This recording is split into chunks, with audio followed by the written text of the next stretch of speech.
Coffee কি নেশাজাতীয় দ্রব্য? চিংড়ি মাছ খাওয়া হালাল নাকি হারাম? গায়ে শুধুমাত্র গেঞ্জি পরে উজু করলে উজু হবে কিনা? কারো মা যদি তার সন্তানকে ছোটখাটো বিষয় নিয়ে আল্লাহ তাআলার কাছে বদদোয়া করে তাহলে উক্ত সন্তানের করণীয় কি? ওযুর শুরুতে বিসমিল্লাহ বলতে ভুলে গেলে পরে মনে পড়ার পর করণীয় কি? নামাজ পড়ার জন্য যদি জায়গা না থাকে সেক্ষেত্রে বিছানার উপর নামাজ পড়লে কি নামাজ হবে? স্ত্রী কি স্বামীর নাম ধরে ডাকতে পারবে? কাঁচা পেঁয়াজ খাওয়া যাবে কিনা? জায়েজ নাকি মাকরুহ না হারাম? যদি কোনো স্বামী স্ত্রীর দেনমোহর না দিয়ে মারা যায় সেক্ষেত্রে করণীয় কি? আমার নামাজে মনে স্থির থাকে না, এটা কি মুনাফিকের লক্ষণ? অনেক সময় নামাজের সিজদায় কয়টা দিয়েছি দুইটা না একটা মনে থাকে না, তাহলে করণীয় কি? গাছের মেহেদি কি পায়ে দেওয়া যাবে কিনা? কোন স্ত্রী কি তার স্বামীর সম্পদ থেকে স্বামীকে না জানিয়ে দরিদ্র পিতামাতাকে সাহায্য করতে পারবে? আমি কি বোরকা না পরে শুধু মুখ ঢেকে বাসায় নন মাহরাম আত্মীয় স্বজনের সাথে দেখা করতে বা কথা বলতে পারবো? অনেকে স্বামীকে ভাই বলে ফেলে, এতে কি গুনাহ হবে? আমার দাড়ি ঘন হওয়ার কারণে আমি পানি 3 বারের বেশি সময় ব্যবহার করি, তাতে কি কোনো সমস্যা হবে? বিয়ের সময় আমার মনে হয় আমার ওযু ছিল না, এখন আমি কি করার আছে? এমনি শাহাদাত আপনি লিখেছেন আমার নামাজে মনে স্থির থাকে না, এটা কি মুনাফিকের লক্ষণ? এটা তো অবশ্যই এক ধরনের ছোট মুনাফিকি, মানে নেফাক আমলি বলা যেতে পারে। এবং সবচেয়ে বড় কথা হলো যে এবাদতে মনোযোগ না থাকাটা হলো দুনিয়াদারিত্বের লক্ষণ। আল্লাহ তাআলা আমাদেরকে হেফাজত করুন। এমদাদুল হক লিখেছেন গাছের মেহেদি কি পায়ে দেওয়া যাবে কি না? যাবে, কোনো অসুবিধা নেই, মেহেদি তো গাছেই ধরে, অতএব মেহেদি তো পায়ে দিতে পারে না। অনেকে মনে করেন যে মেহেদি যেহেতু চুল বা দাড়িতে ব্যবহার করতে হয় তবে এটা পায়ে দেওয়া যাবে না, তাদের ধারণা ভুল। কারণ চুল বা দাড়িতে তো আমরা তেলও লাগাই, তাহলে সেটাকে আমরা পায়ে দিতে পারবো না? নুরুল ইসলাম আইডি থেকে আপনি লিখেছেন আমার দাড়ি ঘন হওয়ার কারণে আমি পানি 3 বারের বেশি সময় ব্যবহার করি, তাতে কি কোনো সমস্যা হবে? 3 বারই যথেষ্ট হবে। আপনি একবার নিয়ে যখন খুব ভালো করে ডলবেন, এরপর দ্বিতীয়বার ডলবেন এবং তৃতীয়বার ডলবেন, ইনশাআল্লাহ বিদিনিল্লাহ। এভাবে 3 বার ডলার মাধ্যমে আশা করছি যে যথেষ্ট হয়ে যাবে ইনশাআল্লাহ বিদিনিল্লাহ। মাহমুদ আক্তার লিখেছেন আমি কি বোরকা না পরে শুধু মুখ ঢেকে বাসায় নন মাহরাম আত্মীয় স্বজনের সাথে দেখা করতে বা কথা বলতে পারবো? যদি মুখ ঢাকেন, বোরকা পরা ছাড়া আপনি যে কোনোভাবে সৌন্দর্য ঢাকলেই হবে। এরপর আপনি নন-মাহরাম আত্মীয়স্বজনের সাথে যদি দেখা করার প্রয়োজন হয় করতে পারেন, তবে কাপড় চোপড় যেন এমন আকর্ষণীয় না হয় যে তাদের দৃষ্টিকে আকর্ষণ করে। আর কথা তো আপনি বলতে পারেন, পর্দার আড়াল থেকে আপনি কথা বলতে পারেন এবং নিজের সৌন্দর্যকে ঢেকে কথা বলতে পারেন। কথার মধ্যে কোমলতা সৃষ্টি করবেন না, কৃত্রিমতা সৃষ্টি করবেন না, স্বাভাবিক কথা বলবেন। আল্লাহ বলছেন ওয়াকুলনা কাওলাম মারুফা, সে আয়াতের আলোকে আপনি কথা বলতে পারেন, স্বাভাবিক কথা।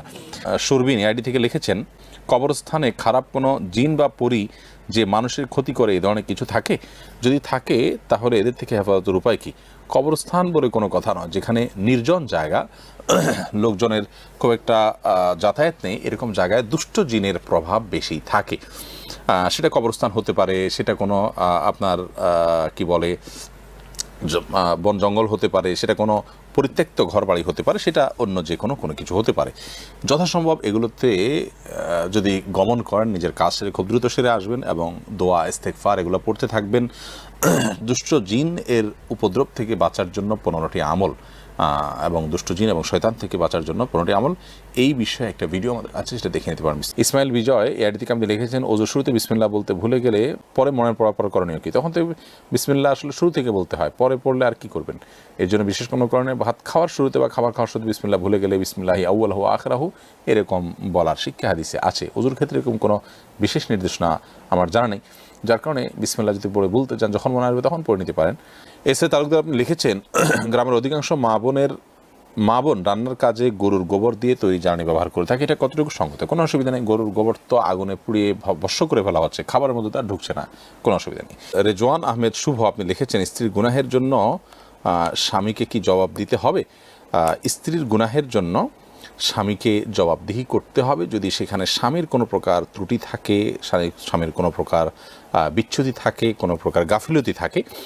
আর যদি স্বামীর কোনো গাফিলতি না থাকে বা এখানে স্বামীর আসলে বিশেষ কোনো কারণে এটা একান্তই তার ব্যাপার, তাহলে সেজন্য স্বামী জবাবদিহি করতে হবে না। স্বামী অ্যাজ এ অভিভাবক তার কারণে যদি স্ত্রী পাপের দিকে যায় তাহলে সেটার জন্য তিনি যেহেতু দায়ী, তিনি যেহেতু কারণের ভূমিকা পালন করেছেন বা তার মাধ্যমে হয়েছে, এই জন্য তিনি অবশ্যই জবাবদিহি করতে হবে যদি এরকম হয়। যেমন ধরুন স্ত্রী বেপরদায় চলে, স্বামী তাকে বেপরদা চলতে উৎসাহিত করে বা স্বামী পছন্দ করে, এরকম যদি হয় তাহলে স্বামীও গুনাহগার হবেনি, স্ত্রী তো গুনাহগার হবেনি।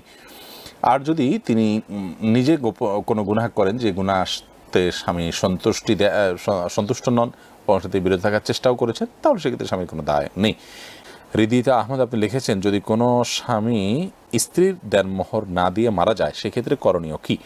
কোনো স্বামী যদি আল্লাহ না করুন স্ত্রীর দেনমোহর দেয়া ছাড়া মৃত্যুবরণ করেন, তাহলে সেক্ষেত্রে তিনি স্ত্রীর কাছে দায়ী থাকা অবস্থায় মৃত্যুবরণ করলেন, অর্থাৎ কিয়ামতের ময়দানে এই দায় তাকে পরিশোধ করতে হবে আল্লাহর দরবারে। বিধায় এটা খুবই ভয়াবহ বিষয়, এটা জীবদ্দার সাথেই সুরাহা করে ফেলা উচিত। তারপরে যদি স্বামীর মৃত্যুর পর স্ত্রী যদি মাফ করে দেন সেটা ভিন্ন কথা। আকরাম সর্দার আপনি লিখেছেন কাঁচা পেঁয়াজ খাওয়া যাবে কিনা, জায়েজ নাকি মাকরু না হারাম? কাঁচা পেঁয়াজ খাওয়া জায়েজ, তবে মসজিদে যাওয়ার আগে কাঁচা পেঁয়াজ খেয়ে যাওয়া এটা মাকরু, কারণ তখন সেই দুর্গন্ধে ফেরেশতাদের কষ্ট হয়, মানুষের কষ্ট হয়। আহসানুল হক লিখেছেন অনেকে স্বামীকে ভাই বলে ফেলে, এতে কি গুনাহ হবে?